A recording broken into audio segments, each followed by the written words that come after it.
A noite caía pesada sobre Varsóvia, em um inverno de 1939. Um céu carregado de nuvens densas que apagavam qualquer estrela. As ruas estreitas da cidade eram varridas por sombras furtivas e o som abafado dos passos apressados ecoava entre prédios marcados por marcas de tiros e bombas. Havia uma palavra sussurrada entre os poucos que ainda ousavam se mover.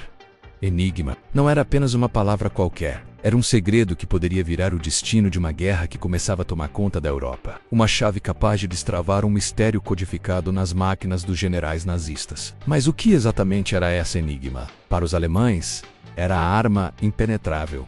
A fortaleza invisível nas comunicações que garantia os planos que moviam divisões inteiras de soldados e navios. Para os aliados, um problema monumental, uma barreira que parecia intransponível até que um grupo esquecido, escondido atrás dos números e símbolos do governo polonês, resolveu encarar. Imagine um pequeno cômodo iluminado pela luz fraca de uma lâmpada pendurada no teto, onde 3 jovens matemáticos poloneses passaram noites insones tentando decifrar não só um código, mas o próprio futuro da Europa. Marion Rejewski, Jerzy Hoicki e Henryk Zygalski não eram espiões típicos. Não empunhavam armas nem se escondiam em becos escuros. Seu campo de batalha era a lógica pura, a matemática abstrata que desvendaria a intricada máquina mecânica da Enigma anos antes que o mundo soubesse de sua existência. Mas essa é apenas a primeira camada de um enigma maior, um segredo partido entre países, redes clandestinas e traições silenciosas que aconteceriam sob a ocupação alemã. O que começou no pequeno Biuro Cifrou,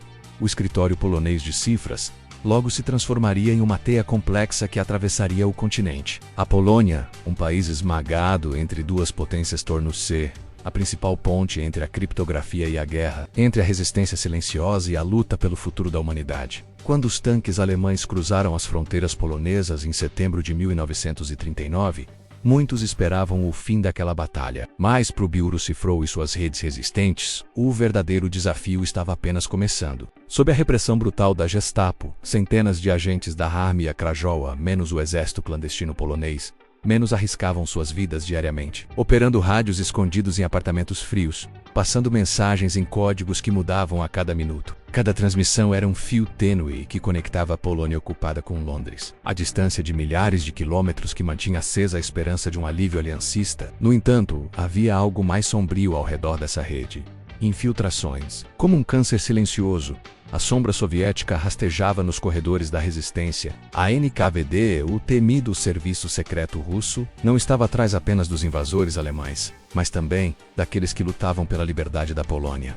Quem poderia confiar em quem? As linhas de comunicação, apesar de impressionantes, foram marcadas por rumores de sabotagem, traições e dúvidas que até hoje não foram totalmente esclarecidas. Como poderiam estes agentes manter a integridade de suas mensagens durante uma guerra onde cada palavra podia ser a última? Enquanto isso, no distante Reino Unido, um matemático solitário chamado Alan Turing mergulhava em máquinas igualmente misteriosas, construídas para acelerar o que parecia impossível no fronte polonês. A equipe de Bletchley Park recebia os fragmentos enviados da Polônia, menos mapas, códigos, máquinas e relatórios cuidadosamente disfarçados. Ali, sob a pressão do tempo e do medo, começava a virar o jogo. Mas, talvez, o mais fascinante dessa história seja a invisibilidade da Polônia na narrativa oficial, um segredo mantido por décadas. O nome de Marion Rejewski ficou esquecido nas páginas inglesas. O heroísmo dos operadores clandestinos da Armia Krajowa foi relegado a notas de rodapé nos livros do Ocidente. Por que assim que a guerra terminou,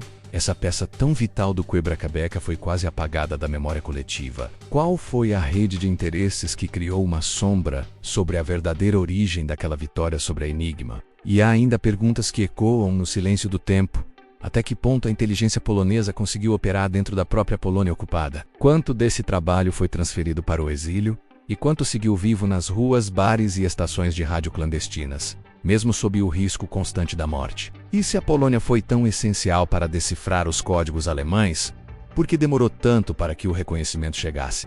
É dentro dessas sombras, nesses silêncios e nesses segredos que começamos nossa investigação. Esta é a história de matemáticos que desafiaram o impossível, de agentes que sussurraram informações entre bombas e tiros, e de uma guerra dentro da guerra, onde a maior batalha era pela informação e pela sobrevivência. Um mistério que atravessa fronteiras, onde ciência, coragem e traição se entrelaçam numa teia invisível. Prepare-se para mergulhar nesse labirinto de cifras, resistências e alianças frágeis. O que você está prestes a descobrir mudará sua visão sobre o que realmente aconteceu naquela época e sobre o verdadeiro preço da liberdade. Porque assim como a máquina Enigma, essa história guarda mais camadas do que imaginamos, e por trás de cada código há um segredo esperando para ser revelado. Enquanto os aliados começavam a compreender o peso estratégico da inteligência codificada polonesa, o palco da guerra se desdobrava em múltiplas frentes, espalhando sombras e enigmas por regiões tão distantes quanto cruciais. No coração do Mediterrâneo, entre o sol impiedoso e o vento carregado de areia do norte da África e da Tunísia, outra determinação brutal se desenrolava a menos um teatro de guerras ocultas e saque, onde a sensação de mistério se cruzava com a realidade nua e crua da ocupação e da crueldade. Era um terreno onde velhas lendas, como a de um tesouro de Rommel, encontrariam raízes, mas também uma ótica distorcida da verdade. Para desvendar esse labirinto, é preciso examinar com um olhar rigoroso as figuras centrais que governaram o terror e a pilhagem nesse território. Sobretudo Walter Raufif. Walter Raufif não era apenas mais um oficial nazista, era o homem por trás da maquinaria implacável da SS na África do Norte. Uma figura cuja reputação se tornou sinônimo de perseguição brutal, mas também de uma rede eficiente e sinistra de pilhagem e controle. Antes da guerra, Raufif já havia se envolvido em projetos tecnológicos obscuros, mas foi em 1942, ao assumir comandos na Tunísia ocupada, que sua verdadeira face brutal se revelaria. Diferente dos generais de linha de frente cuja brutalidade estava aliada à estratégia militar, Raufif operava com uma frieza metódica típica da SS, responsável por aplicar políticas de repressão, controle e captura de bens, particularmente o saque sistemático de patrimônios culturais, riquezas pessoais e recursos essenciais. Enquanto Erwin Rommel simbolizava a ofensiva do Afrika Korps, o comando militar responsável por páginas épicas da campanha no deserto, batalhas célebres como Tobruk e El Alamein, ele ocupava um papel essencialmente militar tradicional. Rommel era o comandante que liderava tropas, ousava movimentos estratégicos arriscados, entrava em combates corpo a corpo e projetava-se como o Desert Fox,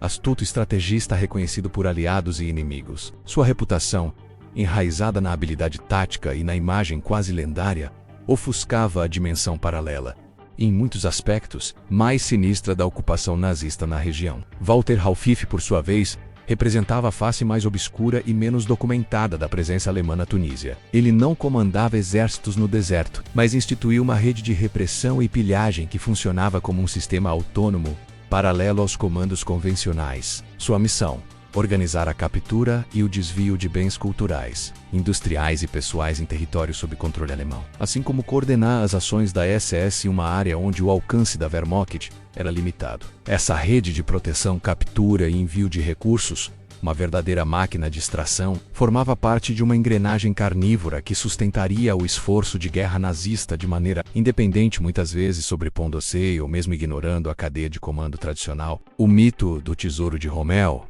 essa ideia conveniente de que as riquezas ocultas sob o comando do lendário Marechal do Deserto eram monumentais e que ele próprio teria controle total sobre elas, é em grande parte uma construção posterior enredada por especulações e interpretações equivocadas. Arquivos militares, depoimentos e investigações posteriores indicam que Rommel jamais teve controle direto ou conhecimento detalhado sobre os enormes carregamentos de bens confiscados. Muito do que circula sobre esse tema remete na verdade à prática sistemática da SS, da qual Walter Raufif era um dos dirigentes-chave na região, e de suas redes clandestinas dedicadas não só à repressão política, mas também a pilhagens organizadas e a transferência de recursos para fora da Tunísia. Tunísia, então, não era um território de meros confrontos militares ou estratégicos tradicionais. Sob a ocupação alemã, ela se tornou uma base para operações complexas envolvendo espiões, agentes de campo, operadores clandestinos e redes de contrabando cuidadosamente montadas, que novamente fizeram da inteligência, da resistência e da espionagem o centro de preocupações para os aliados e para as forças do eixo. A ocupação se estruturava, assim, numa tríade cruel: controle militar, repressão política, menos principalmente contra as populações locais e judeus, e apropriação sistemática de recursos. As rotas de saque atravessavam o Mediterrâneo, conectando os portos da Tunísia aos centros de poder nazista na Europa. Barcos, trens e veículos militares transportavam não apenas soldados e suprimentos, mas também coleções de arte e metais preciosos, estoques de matérias-primas e objetos pessoais confiscados a vítimas da ocupação. Essas operações fundavam-se em um sistema complexo de comunicação e vigilância, onde a colaboração com as redes locais e os agentes infiltrados possibilitava interceptar informações estratégicas sobre embarques, rotas e movimentações aliadas, bem como... É nesse cenário que o papel da inteligência polonesa apesar da distância geográfica mostrou suas conexões. Embora a Polônia estivesse ocupada, suas redes clandestinas continuaram atuando não só dentro do país, mas também nos exílios e centros aliados, transmitindo informações cruciais sobre movimentações do eixo, inclusive dados que podiam abranger as atividades no Mediterrâneo. Os agentes da Armia Krajowa, em uma atuação sob risco extremo, mantinham linhas de contato com o Reino Unido. Suas interceptações e relatórios complementavam os esforços de Bletchley Park. Essas operações disruptivas de espionagem mostram como o teatro da guerra nunca foi uma linha reta ou um campo único de batalha, mas antes uma rede imbricada de movimentos que questionam quem era o verdadeiro controlador do campo de guerra. Rommel, com sua imagem quase heróica, tornou-se o rosto visível dos combates no deserto mais. Portres dele. Agentes como Ralph gestavam um tipo muito diferente de domínio.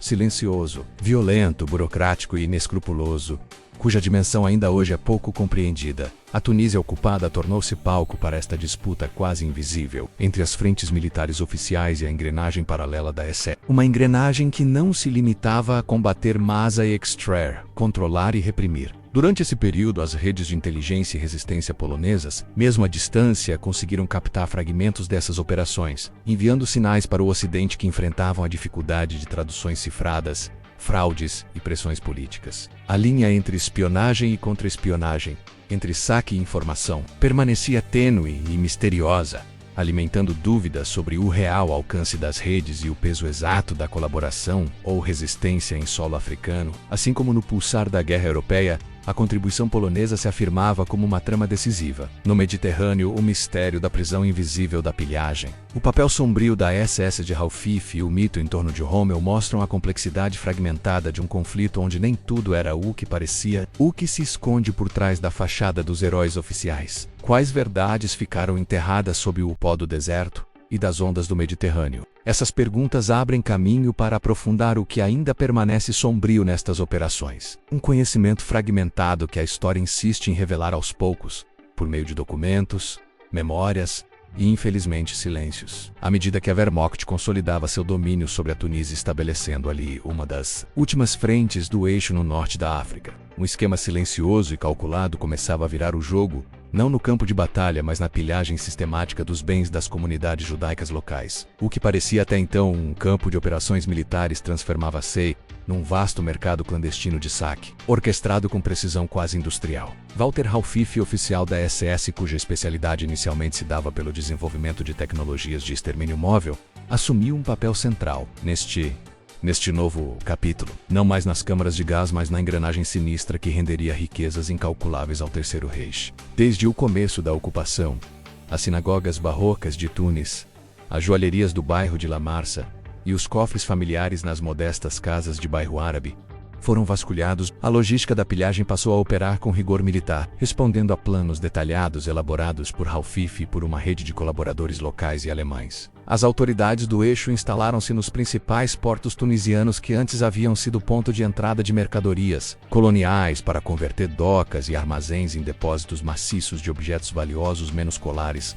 Anéis, braceletes de ouro, relíquias de prata e pedras preciosas reunidas em quantidade surpreendente. Cada carga foi minuciosamente documentada numa série de registros fiscais secretos, quase sempre escritos à mão em códigos cifrados para evitar o rastreamento aliado. Mas o percurso daquele tesouro roubado não terminava na costa africana. O Mediterrâneo, menos antigo palco de rotas mercantis milenares, tornava-se agora o corredor entre a Tunísia, a Sicília e, mais adiante, a Córcega e o continente europeu, por onde passavam navios carregados de riquezas saqueadas. Os relatos de oficiais ingleses posteriores à Reconquista identificam navios cargueiros alemães, rebocados por comboios de destroyers e escoltas, transitando por essas rotas. Sob o manto da escuridão e constante ameaça dos bombardeios aéreos dos aliados, a convoiava tentativa de blindar a preciosa carga, transformou estas viagens em verdadeiros jogos de xadrez, onde uma jogada em falso podia significar a perda de todo o carregamento e a morte para seus guardiões. Em múltiplos arquivos militares aliados encontramos-se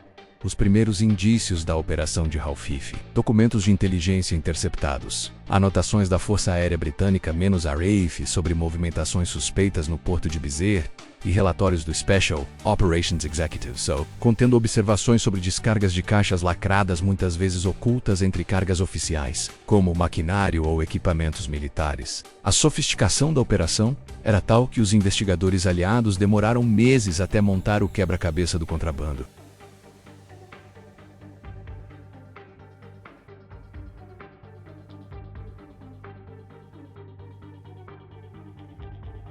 Parte das preciosidades tinha como destino final a Itália, onde armazéns secretos em Palermo e Messina funcionavam como intermediários. De lá a carga seguia, em pequenos lotes, para ilhas como a Córcega, cujas zonas rurais isoladas permitiam esconderijos naturais dentro de cavernas e antigos bunkers construídos pela guerra. Fontes de inteligência anglo-polonesas narram como, em meio à escuridão da selva mediterrânea, grupos especializados da OKI infiltrovam-se ao lado dos maquis locais para mapear esses esconderijos, muitas vezes enfrentando traições e emboscadas. Walter Raufife aqui não era apenas um coordenador à distância. Seu nome aparece registrado em ordens oficiais emitidas pela SS na Tunísia, autorizando transferências específicas e supervisionando pessoalmente operações mais delicadas. Ele escolhia agentes de confiança para navegar pelos canais complexos da rede de pilhagem, manipulando agentes duplos e informantes. Nunca totalmente visível, Raufife transforma-se numa espécie de maestro na silenciosa sinfonia da apropriação massiva de bens, sustentando-se tanto na intimidação quanto em artifícios legais que mascaravam roubos como decretos administrativos contra propriedades inimigas. No entanto, para cada caixa documentada,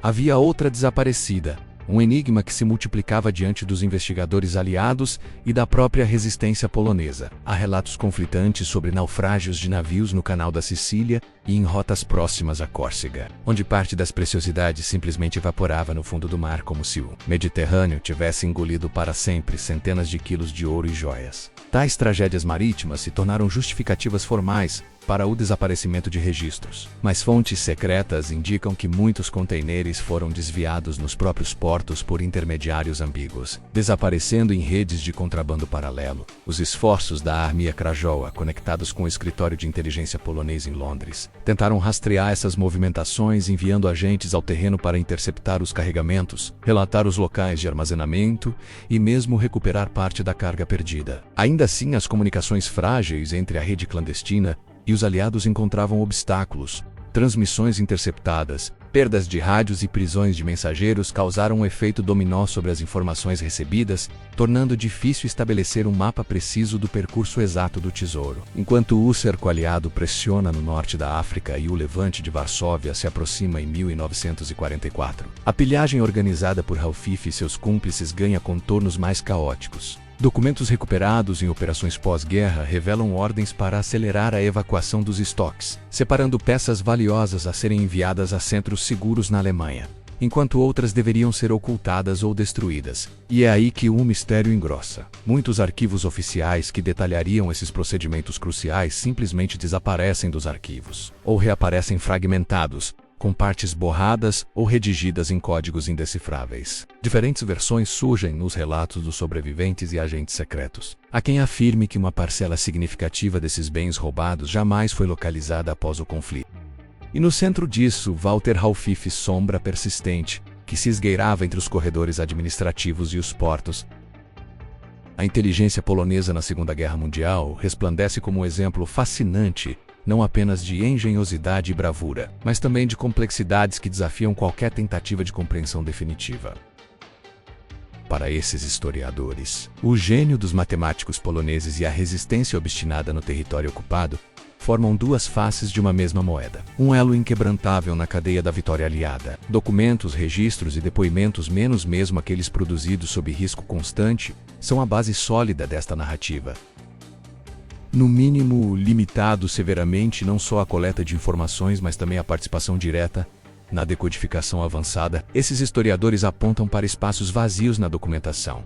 O desaparecimento abrupto de relatórios, comunicações perdidas e testemunhos contraditórios, e questionam o peso real da contraparte polonesa durante a fase londrina do esforço de inteligência, cuja insuficiência de apoio externo, especialmente aéreo e logístico, britânico, levanta suspeitas sobre prioridades políticas que ultrapassaram a simples questão militar.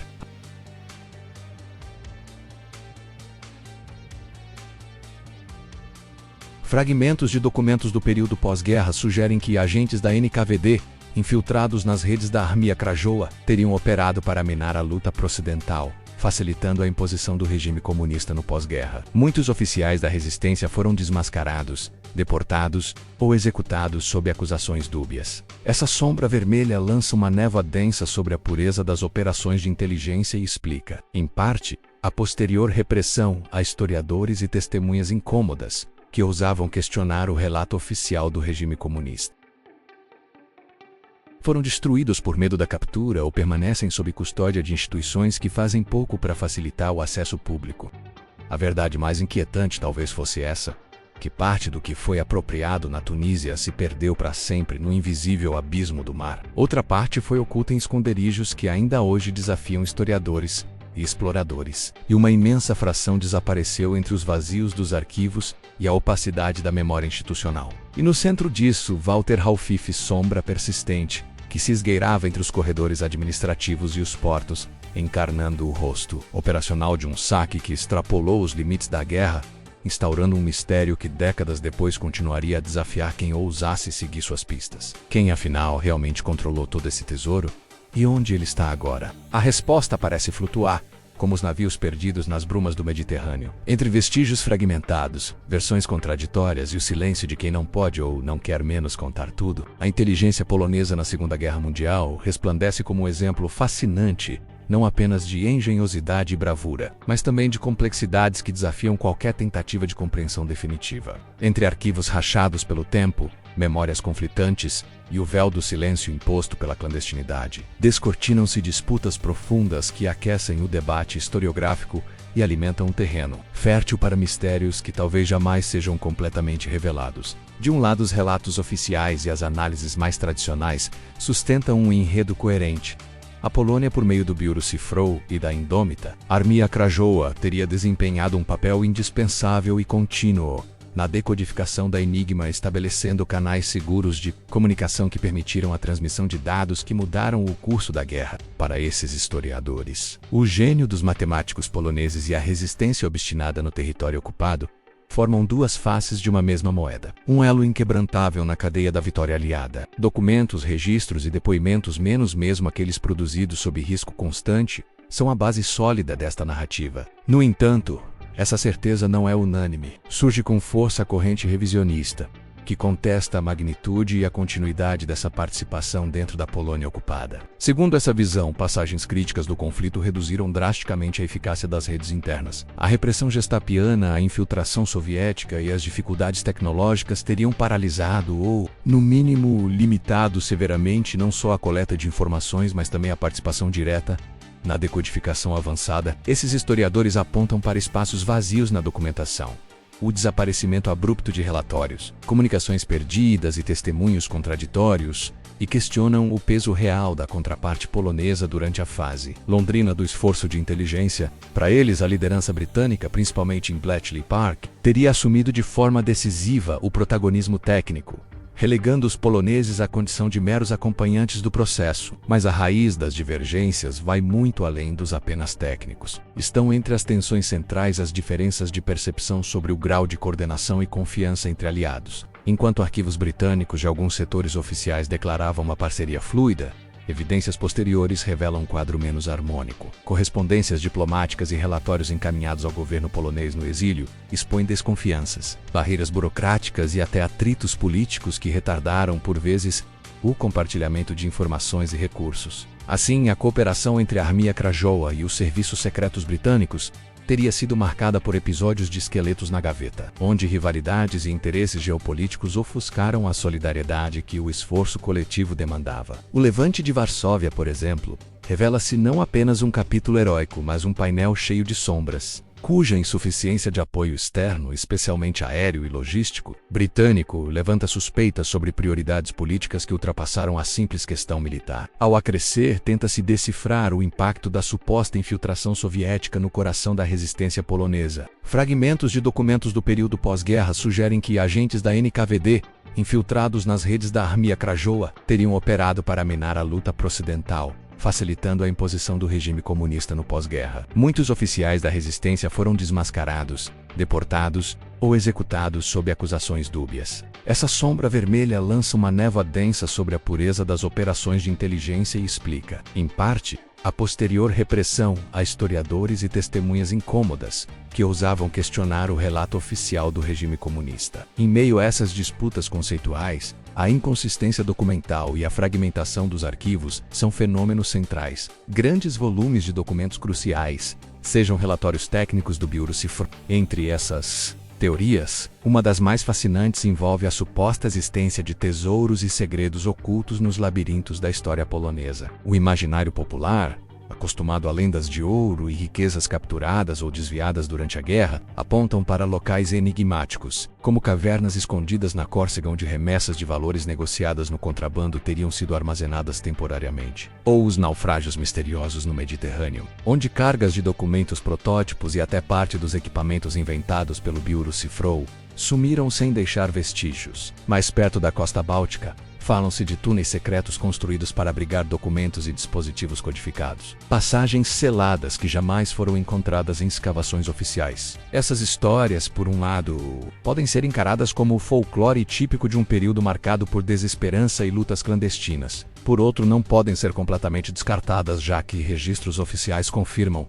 incidentes de perda e desvio de equipamentos, e códigos reforçando a hipótese de que grande parte do quebra-cabeça da inteligência polonesa ainda já submersa ou sob camadas de silenciamento institucional. A busca incessante por esses tesouros, sejam eles materiais ou simbólicos, menos atravessa décadas e alimenta batalhas entre historiadores, ex-agentes e colecionadores. De fato, a linha entre fato e mito torna-se tênue, emaranhada pela própria natureza confusa da espionagem e pelas agendas políticas que cercam o legado da Polônia na guerra. Essa imbricação de verdades parciais e incertezas tem consequências palpáveis. Mesmo historiadores cuidadosos reconhecem que talvez nunca disponhamos de um retrato absolutamente completo da participação polonesa, nem da dinâmica total das redes que tentaram contra todas as probabilidades manter viva uma linha de inteligência decisiva para os aliados. O próprio papel de personagens centrais como o Major Maximilian C.I.Q. ou Captain Guido Langer, apesar do reconhecimento, permanece coberto por lacunas que se arrastam até os debates mais recentes. Além disso, a controvérsia se estende à natureza das relações pessoais e políticas no interior dessas estruturas. Discute-se se procedimentos de compartimentação necessários para a segurança não teriam acabado por gerar desconfianças internas, boatos de traições e sabotagens. Em um ou outro documento encontrado posteriormente, especula-se sobre a existência de agentes duplos, sabotadores e até colaborações ocultas com o inimigo, que teriam minado algumas operações cruciais. São hipóteses que, por não terem provas definitivas, permanecem em terreno fértil para especulação, mas que ilustram a complexidade de lidar com uma história construída no silêncio e no segredo absoluto. No cerne dessas disparidades está a frágil linha entre heroísmo e tragédia, onde a estrutura organizacional da inteligência polonesa encontrava dia após dia o confronto com a brutalidade da ocupação, a politização das alianças e o jogo obscuro que envolvia as potências maiores. É esse jogo que dificulta separar o que foi vitória, o que foi perda